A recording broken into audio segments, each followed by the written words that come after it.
বন্ধুরা, আজকে আমরা আবারও পিকনিক করতে চলে এসেছি। তো এই যে বাচ্চু দিদি, এই যে আমার দিদি, তো এই যে আমাদের সরঞ্জাম।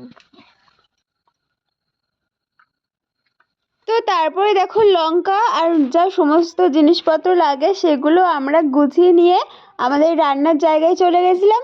আর সন্ধ্যা হয়ে গেছিলো, যেহেতু আর বাইরের যে খড়গুলো ছিল সেগুলো স্যাঁতসেঁতে হয়ে গেছিলো, তাই জন্য পাখাটা খালি নিভে যাচ্ছিল আর প্রচুর ধোঁয়া হচ্ছিল।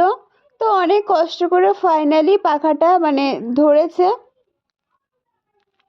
আর এই রাত্রেবেলা রাত্রে বলতে ওরকম 7-8টা হবে, তখন কত সুন্দর একটা ওয়েদার, বেশ ভালোই লাগছিল। তো গাইস, এই দেখো চাউমিনের পিকনিক করেছিলাম আজকে, সেই চাউমিনটা সবাই খাচ্ছে। তো চাউমিনটা বানিয়েছি আমি, আর এটা খেতে খুব খুব খুব বাজে হয়েছে গাইস।